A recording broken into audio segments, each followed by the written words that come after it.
두 아이와 계모가 있는 나무꾼이 있었다. 소년의 이름은 헨젤이고 소녀의 이름은 그레텔이었습니다.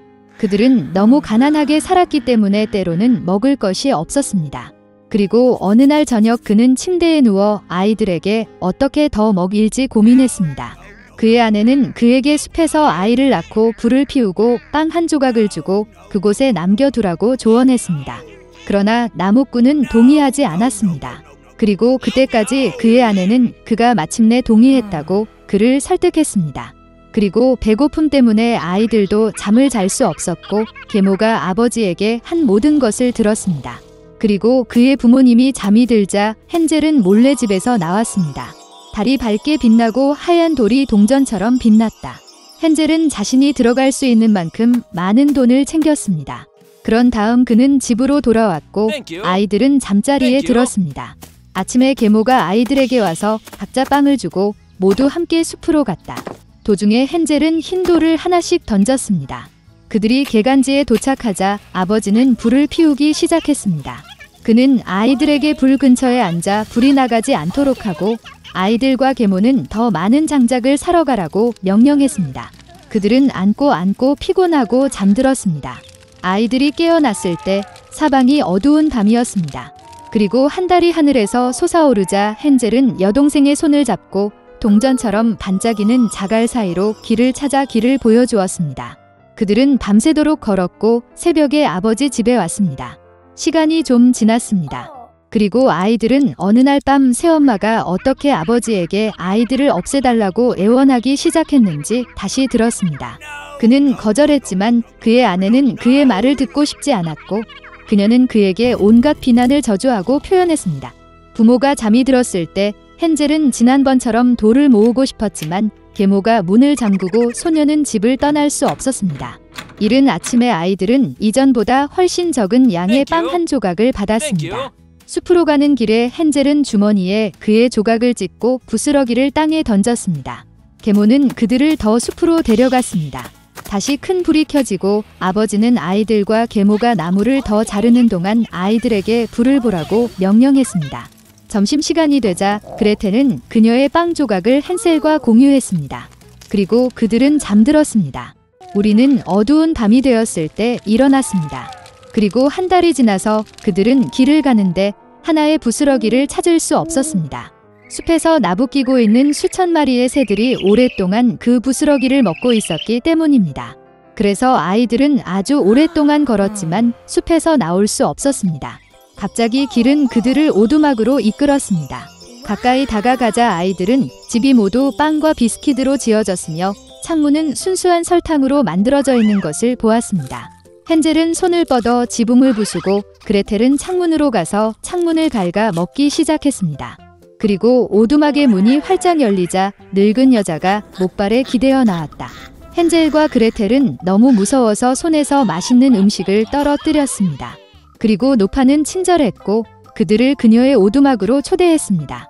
이미 식탁에는 우유, 쿠키, 사과, 견과류 등 풍부한 음식이 있었습니다. 저녁 식사 후 노파는 아이들을 위해 깨끗한 침대 2개를 만들었고 헨젤과 그녀의 여동생은 그들이 천국에 있다고 생각했습니다. 그러나 노파는 애정이 있는 척했을 뿐이지만 사실 그녀는 아이들을 유혹하기 위해의 목적을 위해 빵집을 지은 사악한 마녀였다. 이른 아침 아이들이 자고 있는 동안 그녀는 헨젤을 데리고 작은 우리에 넣었습니다. 그리고 그녀는 언니에게 사악한 마녀가 그녀에게 요구하는 모든 것을 하도록 명령했습니다. 노파는 나중에 그를 먹기 위해 소년을 살찌기로 결정했습니다. 그래서 그레텔은 헨셀을 위해 가장 맛있는 음식을 요리하기 시작했고 그녀는 남은 음식만 얻었습니다. 얼마 지나지 않아 소년은 뚱뚱해지지 않았습니다.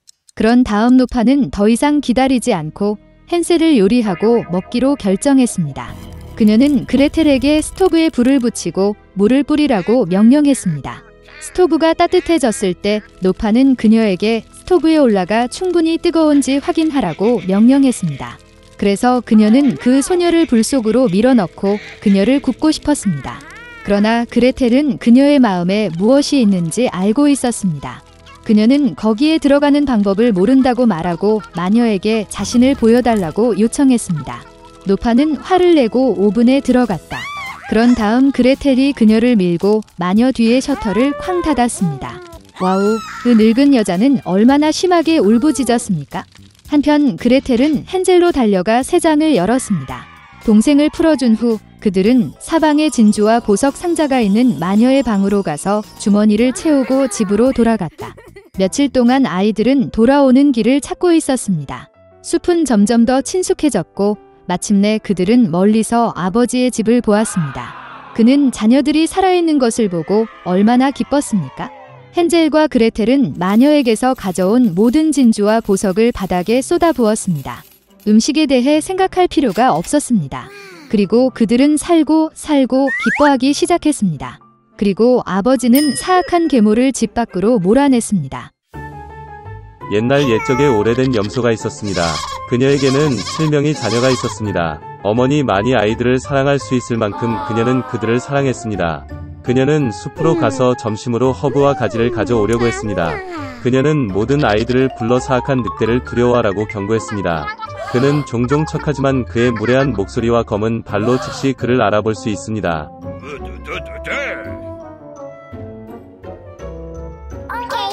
어린 아이들은 모든 것을 이해하고 어머니에게 매우 조심할 것이라고 확신했습니다. 늙은 염소는 침착하게 출발했습니다. 시간이 거의 지났습니다. 갑자기 누군가가 문을 두드렸고 아이들이 즉시 문을 열어야 한다고 무례한 목소리로 외쳤다. 그러나 거친 목소리의 아이들은 그것이 늑대라는 것을 깨달았습니다.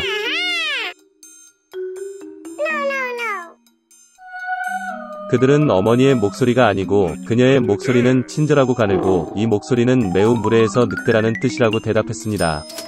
그런 다음 늑대는 상인에게 가서 큰 분필을 샀습니다. 그는 그것을 먹었고 그의 목소리는 가늘어졌습니다. 그는 돌아와서 문을 두드렸고 얇은 목소리로 아이들에게 문을 열도록 요청했습니다.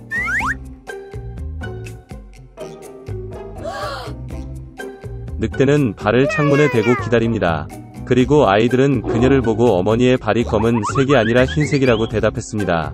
즉 그것은 늑대라는 것을 의미합니다. 그러자 늑대는 빵집으로 달려가 그에게 반죽을 달라고 했습니다. 늑대는 그의 발에 반죽을 부었다.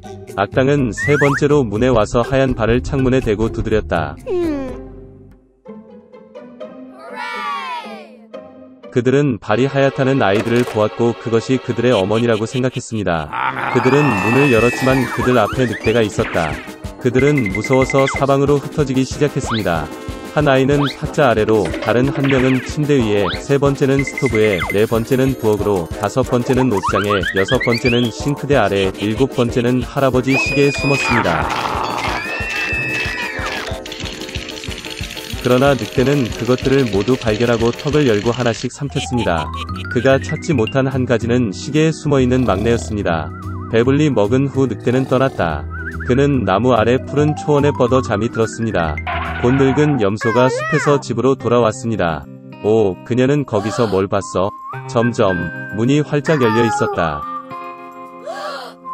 테이블, 의자, 벤치가 뒤집히고 세면대가 깨졌고 베개와 담요가 침대에서 던져졌습니다. 그녀는 자녀를 찾기 시작했지만 어디에서도 찾을 수 없었습니다. 나는 그들을 이름으로 불렀지만 아무도 대답하지 않았다. 그녀는 시계를 향해 올라갔고 그에 대한 응답으로 막내 아이의 얇은 목소리가 들렸습니다. 그녀는 그를 데리고 나가 늑대가 와서 모두를 먹었다고 말했습니다. 염소가 가난한 아이들을 위해 울었던 방법. 마침내 그녀는 집을 떠났고 막내 염소가 그녀를 따라 달렸습니다. 그녀는 초원에 와서 보았습니다. 늑대가 나무 옆에 누워서 코를 골고 있었기 때문에 가지가 떨리고 있었습니다. 그녀는 사방에서 그를 바라보았고 그의 부은 배에서 무언가 움직이고 허둥대는 것을 보았다. 그녀는 그들이 그녀의 아이들이라고 생각했고 그들이 아직 살아있다는 것에 매우 기뻤습니다. 그녀는 아이에게 가능한 한 빨리 집에 가서 가위, 바늘, 실을 가져오라고 말했습니다. 그런 다음 염소는 가위로 늑대의 배를 자르고 거기에서 한 아이가 머리를 내밀었습니다. 그리고 나머지 6명은 뛰쳐나왔고 그들에게 나쁜 일은 없었습니다. 정말 기뻤습니다. 그들은 어머니를 안고 점프하고 춤을 추기 시작했습니다. 그러자 늙은 염소는 늑대가 자고 있는 동안 교훈을 주는 것이 좋을 것이라고 말했습니다. 그들은 돌을 뽑아 늑대의 뱃속에 넣었습니다. 늙은 염소가 배를 꿰매었지만 아무것도 눈치채지 못했고 움직이지도 않았습니다. 늑대는 잠을 자고 발을 딛고 뱃속의 갈증을 느꼈기 때문에 우물에서 물을 마시기로 결정했습니다. 그는 간신히 우물에 다가가서 물로 구부러졌고 무거운 돌이 그를 우물 바닥으로 끌어당겼다. 7명의 아이들이 이것을 보고 어머니와 함께 기뻐 춤을 추기 시작했습니다. 그것이 그들이 사악한 늑대에게 교훈을 가르친 방법입니다.